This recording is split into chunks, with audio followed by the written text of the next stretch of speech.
Shalom, shalom. I am Moray Amir Ryder, Moray of Torah Culture Assembly, and today I wanted to present to you the first micro lesson. So, for the sake of time, I want to keep this somewhere around 15 minutes, give or take. I'm not going to make any promises, but that is the goal. So, I'm just going to go ahead and jump right on into it. All right. In my last lesson, in his image and likeness, I made mention of the rite of passage of the Western mind or Western society, and I wanted to take a moment to expound on that concept. So when I say rite of passage of the Western mind, it deals with the presentation of a promoted idea. Now, this idea is that a son should leave his father and become his own man.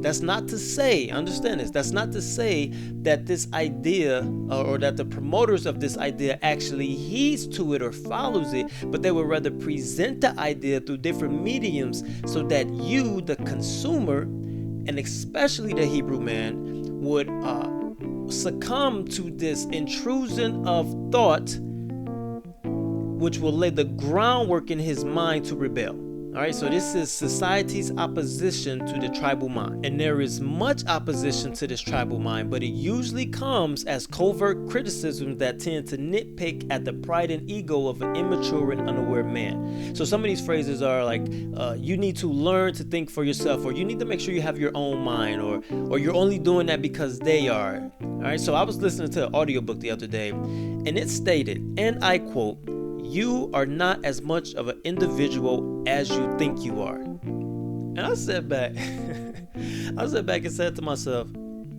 I don't want to be. And then I paused it. And I considered how much of the sophisticated literature that we ingest that is capable of pulling a non-vigilant, and that's important, a non-vigilant tribal mind away from the tribe.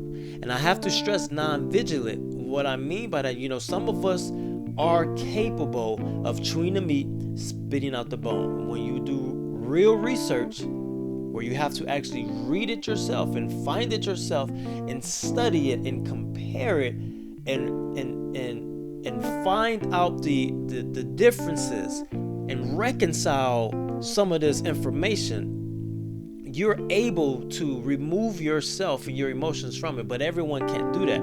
So those who can't, this is what I would consider as non-vigilant. So this is the type of mind that can be pulled away from the tribe. And this isn't just done through literature, right? It's done through art, media, entertainment, and our men and sons are listening to these things and determining that it is a good idea, that it is a good thing to seek the individualistic realm. So presenting this in a visually appealing way, something that's aesthetically pleasing, such as TV and movies, it will convince the men and their sons in a subtle way to disregard their fathers for the sake of becoming their own man. So there's this movie that came out years ago called Inception. It's critically acclaimed. I've seen the movie. Just for what it is, as far as a script and being entertaining and being intriguing, it's all of that. The plot is presented in 1 minute and 25 seconds. I've time-stamped it.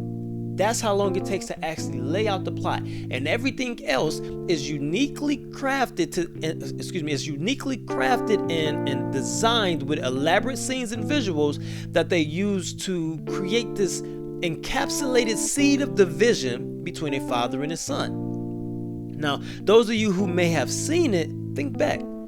I'm sure if I ask you, what is Inception about? You won't think about what I just said. You will think about dream insertion. You will think about manipulation. You will think about, and all of this is true. All of this is true. But the actual root, the actual plot is contained in that 1 minute and 25 seconds. All right, so once again, I've time-stamped it. It is 50 minutes. It's a 50-minute mark and 5 seconds. You can go back, find the movie, play it, fact check me on this. All right, they begin like 3 minutes earlier by setting up the plot in a conversation between Leonardo DiCaprio and Tom Hardy. Leonardo says, "We need the heir of a major corporation to dissolve his father's empire." And after some small dialogue, Tom Hardy says, "In order to do that, You have to start at the absolute basic. Then he says the relationship with his father. All right. And then from there, then it goes on to present what the most important part of the movie is. That's often the overlooked idea. So from 50 minutes and 5 seconds to 51 minutes and 30 seconds, you get the entire plan of this poisonous seed of the movie and the poisonous pill of Western society to the Hebrew. All right. It starts by saying, and I quote, "I will split up my father's empire." It follows this saying, and I quote, that this is obviously an idea that Robert would choose to reject. Robert is the son. This is an idea that Robert would obviously choose to reject. This is why we need to plant it deep in his subconscious. The subconscious is motivated by emotion, not reason. We need to find a way to translate this to an emotional concept. Then you get this statement. On the top level, we open up the relationship with his father. We say, "I will not follow in my father's footsteps." Then, the next level down, we feed him, "I will create something for myself." By the time we hit the bottom layer, we bring out the big guns. "My father does not want me to be him." That's wild, right? That's crazy, because that is completely contradictory to the path, the ways, the mind of a Hebrew man. Now, ask yourself, honestly, how many of you who have saw the movie recalls that part? Or how many of you actually got caught up in the elaborate display of creative ingenuity by the director? I'm not mad at you. It is what it is. But this is my point. This is blatant seeds of opposition being inserted into the minds of young men and younger sons. Okay? So look at the message being sent. The weapon of choice was a dream. The payload was a thought. All right. So look at this message. To the victim in the movie, and likewise to you and your subconscious, you don't filter out the main plot. All you see happening is a dream. In your subconscious, you keep that plot. But all you see and think about is the dream. The concept of planning dreams in the unaware mind is ripe for the picking. You are open to accept this poison as well, just like the character Robert in the movie. They don't think about that. When I think about Inception, I think about a masterfully crafted tool to separate a father from his son, essentially destroying a father's legacy. But it is presented in a palatable way that is easily consumed and digested. And we as Hebrews are not designed to be separate from our father. We're not designed to be separated from our fathers until it's time for them to sleep with their fathers. All right? This is the path. This is the journey of a Hebrew man. But this is the Western idea. This is what Western society feeds a man. It convinces a man to seek individualism instead of seeking to function as one, withering a tribe. So let me make this distinction real quick. To function as an individual and to function as one are not the same. If you understand the scriptures, you will know this. Unity of belief, cohesion and function, oneness of mind, blood covenants, these all lead to one. Many can become one body, many parts, right? An individual is a person who desires isolation, who desires to do things his own way and doesn't want anyone to interfere with his own doings and his own path. It's one who doesn't consider how his actions affect the whole. An individual is also known as a renegade or a rebel within the Hebrew thought. But there is nothing new under the sun. And this is why I love the scriptures, because there's always a reference point. There's always an example. There's always a template that we can look at, assess, and see how we should be moving and maneuvering. This is why I love the text. So we get a prime example of this in scripture with the prodigal son. Okay, this son wanted to be his own man for reasons not detailed, but he wanted to be on his own. Let's examine the text. Luke 15:11 through 24. And he said, there was a man who had 2 sons, and the younger of them said to his father, "Father, give me the share of property that is coming to me." And he divided the property between them. Not many days later, the younger son gathered all he had and took a journey into a far country, and there he squandered his property in reckless living. And when he had spent everything, a severe famine arose in that country, and he began to be in need. So he went and hired himself out to one of the citizens of that country, who sent him into the fields to feed pigs. And he was longing to be fed with the pods that the pigs ate, and no one gave him anything. Now, this next part is important. Listen to this. But when he came to himself, he said, "How many of my father's hired servants have more than enough bread, but I perish here with hunger? I will arise and go to my father, and I will say to him, Father, I have sinned against heaven and before you. I am no longer worthy to be called your son. Treat me as one of your hired servants." And he arose and came to his father. But while he was still a long way off, his father saw him and felt compassion and ran and embraced him and kissed him. And his son said to him, "Father, I have sinned against heaven and before you. I am no longer worthy to be called your son." But his father said to his servants, "Bring quickly the best robe and put it on him, and put a ring on his hand and shoes on his feet. And bring the fattened calf and kill it, and let us eat and celebrate. For this my son was dead and is alive, and he was lost and is found." And they began to celebrate. All right, so there are multiple elements that we can extract from this, so let's go ahead and jump right on into those. The son wanted to leave from safety, protection, provision, and the direction of his father before his time. Yet, if you look at this and pay close attention to this, you look at this, his father did not try to stop his son.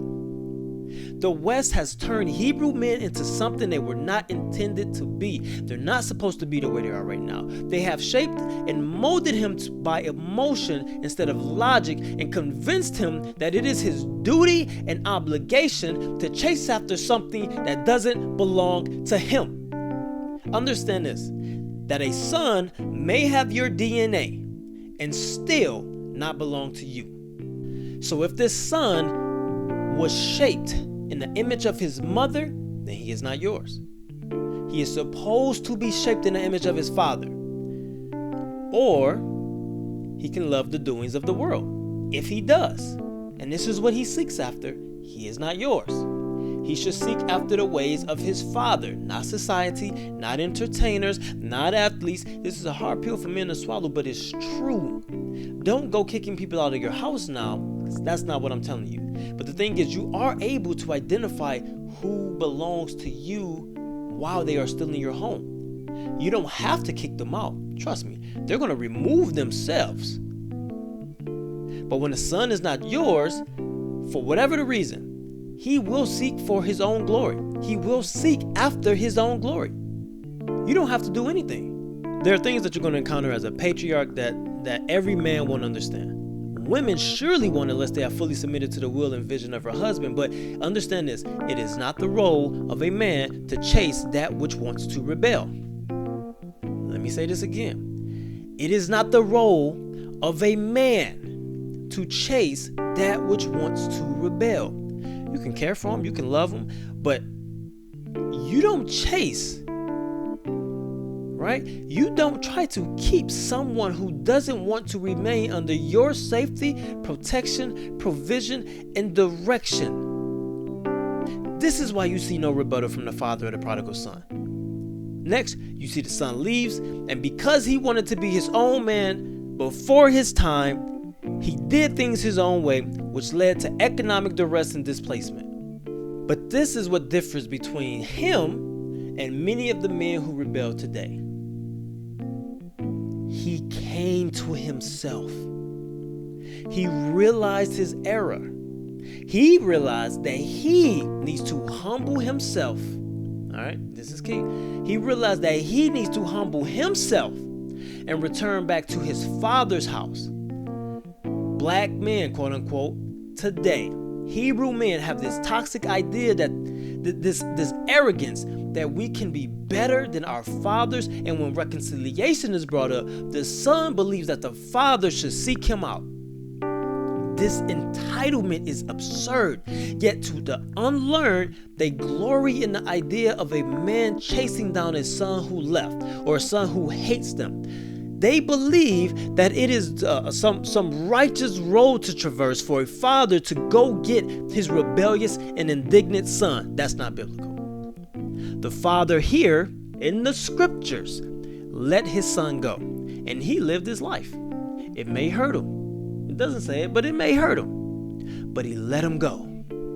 He never came down from his position or his seat to go bring his son. He didn't come down from his seat to try to stop him.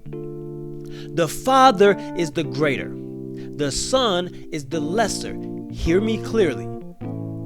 The father is the greater. The son is the lesser. And in every relationship, these roles exist. All right, let's look at some.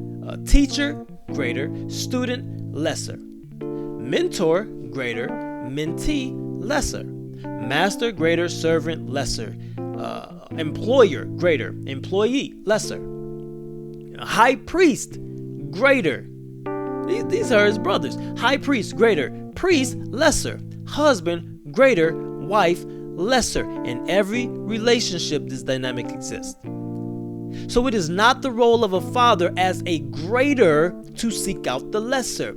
That diminishes his role and authority. He might as well spit at his seat as a father.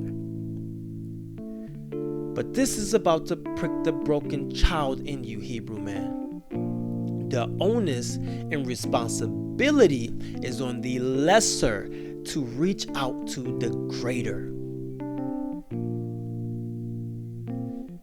The onus is on you to reach out to your father. I can hear some of you now, no man, he left my mama, or he wasn't there for me, or he got my number, or he know how to get in contact with me, why I gotta reach out? Because that's your role, it's your position, it's your duty, not his. It is your responsibility. He is your senior and you came from him. And if you want to be whole, repair the breach. Swallow the pride. It's going to destroy you. You are going to take yourself off this earth before your time. Let it go. Want to know how to make a grown man cry? Reach out to that man, that father of yours that you haven't spoken to, and tell that man that you love him. Tell that man that you apologize for judging him and criticizing him, whether it was openly or in your heart, and watch your life change. You don't have the proper vantage point to properly assess what he did or didn't do, what he should have and shouldn't have done. Return to your father. Trust me, he is waiting for you. Do you see how the father of the prodigal son rejoiced and embraced his son when he returned? He didn't chase him. He let him go until it was time, but he rejoiced in his humble return. This is the same template that Yah shows us when functioning in his father-son role. Remember, he is the father and we are considered his son. When we rebel, when we get disobedient, he let us go. But when we come to ourselves, right, like the prodigal son came to himself, when we come to ourselves and turn from our ways, he receives us. Even the Malachim rejoices when a sinner repents. And when you rebel against your father, you are sinning. You are sinning against him. This is why the prodigal son even says, I have sinned against heaven and before you. So you rebelling, you operating out of order, you are sinning against your father. So even in Malachim, it says in the text that they rejoice when a sinner repents. God doesn't chase us, yet he receives us humbly when we return to him, just like the father of the prodigal son. The hearts of the fathers will turn to the sons, and the hearts of the sons will turn to their fathers. It's time to repair the breach. That's all I got for today. Until next time, peace and shalom.